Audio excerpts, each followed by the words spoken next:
La guerre entre la Russie et l'Ukraine aurait dû s'essouffler. Les stocks de munitions russes étaient censés diminuer, les salves de missiles se raréfier et le rythme des offensives se calmer. Mais rien de tout cela ne s'est produit. Sur le terrain, les frappes continuent, les arsenaux semblent se renouveler et la dynamique du conflit reste étonnamment soutenue. Derrière cette réalité se cache un acteur que beaucoup considéraient encore récemment comme marginal, la Corée du Nord. Alors que le reste du monde la voyait comme un observateur lointain, c'est pourtant de Pyongyang que Moscou reçoit aujourd'hui de nouvelles munitions, de nouveaux missiles et un appui capable de prolonger la guerre. Et ce soutien n'a rien d'un simple geste symbolique. Il est devenu un élément central qui contribue directement à la durée du conflit et plus encore au rythme des combats en Ukraine. Pour comprendre l'impact de la Corée du Nord sur le conflit, il faut revenir à un tournant décisif. Jusqu'ici, les échanges d'armes entre Pyongyang et Moscou se déroulaient discrètement, loin des regards. Mais tout bascule en juillet 2024, lorsque les deux pays signent un pacte de défense mutuelle. Selon cet accord, chacun s'engage à soutenir l'autre en cas d'attaque. Une clause qui, dans les faits, ouvre la voie à une coopération militaire assumée et de grande ampleur. Dès lors, la Russie réoriente une partie majeure de son approvisionnement vers la Corée du Nord. Les livraisons ne se limitent plus à quelques cargaisons isolées. Elles atteignent une échelle massive. Plusieurs estimations indiquent qu'une part importante des munitions russes provient désormais de Pyongyang. C'est ce flux continu qui permet à Moscou de maintenir le rythme de ses opérations en Ukraine, malgré l'usure du matériel et la pression des combats. Pour Pyongyang, l'enjeu dépasse largement l'aide à un partenaire stratégique. La guerre offre un terrain d'essai réel pour ses systèmes d'armes. Chaque lancement, chaque impact, chaque performance observée sur le champ de bataille constitue une source de données précieuses, renvoyée ensuite vers la Corée du Nord pour renforcer ses propres capacités militaires. Une opportunité rare, tester ses armements dans un conflit moderne face à des défenses occidentales et en tirer immédiatement des enseignements. Parmi les armes fournies par la Corée du Nord, le missile balistique KN-23 occupe une place centrale. Ce missile à courte portée est souvent décrit comme le proche cousin de l'Iskander russe, une parenté qui n'a rien d'anodin. De nombreux analystes estiment que Pyongyang a pu développer le KN-23 avec une assistance technologique russe après ses premiers essais en 2019. Sa portée initiale d'environ 240 km a rapidement été étendue. Dans ses versions les plus récentes, le KN-23 peut transporter une ogive de 500 kg jusqu'à près de 450 km. Mais sa dangerosité ne se limite pas à la distance. Ce missile suit une trajectoire très basse, atteint des vitesses élevées et peut effectuer des manœuvres brusques en vol. Autant de caractéristiques qui compliquent fortement le travail des systèmes d'interception, y compris ceux conçus pour contrer les missiles balistiques modernes. Son niveau de précision, jugé élevé, en fait un outil redoutable pour frapper des cibles d'importance tactique ou opérationnelle. Une vidéo diffusée depuis l'Ukraine a d'ailleurs montré l'un de ces missiles plongeant à grande vitesse, tel un météore, en direction de sa cible. Le KN-23 est intégré aux arsenaux russes depuis 2021 et son utilisation s'est fortement accrue en 2024. Cette année-là, la Russie en a tiré environ 60, soit près d'un tiers des 194 missiles balistiques employés au cours de l'année. Au début de l'année 2025, un rapport du renseignement ukrainien attire l'attention. La Corée du Nord aurait déjà livré à la Russie 148 missiles balistiques, principalement des KN-23 et des KN-24. Un volume suffisant pour influencer le rythme des opérations russes et garantir une continuité dans leurs frappes en profondeur. À cette liste s'ajoute un autre système, plus ambitieux encore, le KN-15, connu en Corée du Nord sous le nom de Pukguksong 2. En Russie, son transport par voie ferrée a été remarqué, signe que Moscou le considère comme un atout stratégique nécessitant une grande mobilité et une sécurité accrue. Ce missile constitue une évolution d'anciens programmes nord-coréens, dont le KN-11 lancé depuis un sous-marin. Ses premiers essais remontent à février 2016. Le KN-15 utilise un moteur à propergol solide et est lancé depuis un véhicule TEL, ce qui le rend réactif, rapide à déployer et difficile à repérer.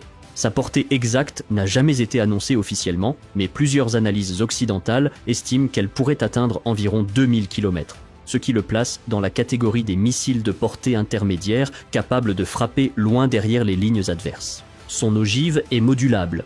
Elle peut emporter une charge conventionnelle ou une charge thermonucléaire de conception nord-coréenne, un paramètre qui accentue son caractère stratégique et le distingue clairement des missiles tactiques. Parmi les armes nord-coréennes qui ont attiré l'attention sur le front ukrainien, le Bullseye 4 occupe une place particulière. Cet engin anti-char à longue portée est conçu pour détruire les véhicules blindés lourds. Il dérive du missile soviétique neuf K-111 Fago, dont Pyongyang a acquis des exemplaires avant d'en réaliser une version modernisée. Le Bullseye 4 est officiellement présenté en 2018, mais il ne fait sa première apparition en conditions de combat qu'en août 2024 en Ukraine. Très vite, il se distingue en neutralisant plusieurs blindés ukrainiens, dont des systèmes d'artillerie automoteur 2S1 Gvozdika. Ce qui le rend particulièrement redoutable, c'est sa mobilité. À l'origine, le Bullseye 4 est monté sur un véhicule blindé nord-coréen 6x6 de type M2010. Mais des vidéos plus récentes montrent une évolution notable. Le système est désormais installé sur des véhicules plus légers, comme des SUV. Cette adaptation change profondément son emploi tactique. Plus rapide, plus discret et plus agile, le Bullseye 4 peut frapper puis se replier en un instant, un avantage déterminant dans des opérations de harcèlement ou des embuscades anti-chars. La Russie reçoit également de la Corée du Nord un autre équipement clé. Le canon lourd M1989 Koksan, un des systèmes d'artillerie les plus longues portés au monde. Ce calibre 170 mm est particulièrement prisé pour sa capacité à frapper très loin, un atout essentiel dans une guerre où la contre-batterie est omniprésente. La Russie, dont de nombreuses pièces d'artillerie ont été détruites depuis le début du conflit, cherche à combler ce déficit. Sur le terrain, plusieurs rapports indiquent qu'elle aurait déjà reçu au moins 120 unités de Koksan, accompagnées de personnel nord-coréen chargé de la formation et même de certaines opérations limitées. La portée de ce canon en fait un outil redoutable. Avec des projectiles assistés par fusée, il peut atteindre environ 60 km, une distance que beaucoup de pièces modernes peinent encore à atteindre. Autre évolution significative par rapport aux versions plus anciennes, le M1989 dispose de 12 obus embarqués, ce qui permet un tir plus rapide et plus stable. Pour l'armée russe, le Koksan devient donc une plateforme idéale pour frapper l'Ukraine depuis des positions sécurisées, hors de portée immédiate des ripostes adverses. Dans une guerre d'artillerie intense où chaque kilomètre gagné compte, cette allonge devient un avantage décisif. À mesure que le conflit s'intensifie, la Russie cherche des moyens de frapper vite et massivement. Après l'arrivée des canons de Koksan, une nouvelle catégorie d'armement nord-coréen fait son apparition sur le front, les lance-roquettes multiples. Des vidéos tournées dans la région de Koursk montrent des systèmes MLRS venus de Corée du Nord, montés sur des camions civils. Les versions les plus fréquentes emportent 12 tubes de 122 mm, une configuration simple mais capable de saturer une zone en quelques secondes. Dans le même temps, la Russie commence à employer le MLRS-M 1991, un système plus imposant pouvant tirer une salve complète en environ 45 secondes. Sa portée, comprise entre 40 et 60 km, lui permet d'appuyer les forces russes depuis l'arrière tout en restant relativement protégé. Chaque lanceur transporte 22 roquettes et repose généralement sur un châssis de camion chinois CQ-25290, une combinaison qui offre robustesse et mobilité. À ces équipements s'ajoute un modèle plus ancien, le MLRS-DX. Même s'il date de plusieurs décennies, il reste capable d'infliger des dégâts importants grâce à des roquettes à fragmentation atteignant environ 8,5 km. Le lanceur peut tirer ses 12 projectiles en 7 à 10 secondes, produisant une véritable onde de choc sur les positions visées. Dans le contexte de la guerre en Ukraine, où la vitesse et la densité de feu peuvent décider de l'issue d'un engagement, ce type de système contribue à maintenir une pression permanente sur les lignes ukrainiennes. Parmi les équipements moins spectaculaires livrés par la Corée du Nord, la Russie reçoit également le fusil mitrailleur type 73. Conçu à Pyongyang, cette arme se distingue par un mécanisme d'alimentation inhabituel. Elle peut fonctionner aussi bien avec une bande de munitions qu'avec un chargeur de type AK. Une polyvalence rare pour une mitrailleuse polyvalente, et qui lui confère une grande adaptabilité sur le terrain. Selon plusieurs sources, cette arme serait arrivée en Russie dans le cadre des livraisons militaires nord-coréennes, même si certaines spéculations évoquent aussi la présence de personnel nord-coréen en Ukraine apportant directement leurs propres équipements. Sur le terrain, les soldats russes décrivent le type 73 comme une arme robuste, capable de fonctionner dans des conditions difficiles. Pour les unités qui manquent de mitrailleuses polyvalentes ou qui ont besoin d'un volume de feu continu, cette capacité d'endurance en fait un outil précieux. Après l'inventaire de toutes ces armes, un constat s'impose. La relation militaire entre la Russie et la Corée du Nord a profondément modifié le cours de la guerre. Ce partenariat n'est plus un simple échange d'équipements.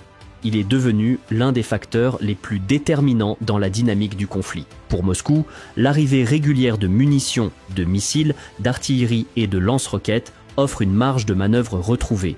La Russie n'est plus contrainte par les limites de sa production intérieure, longtemps mise à rude épreuve.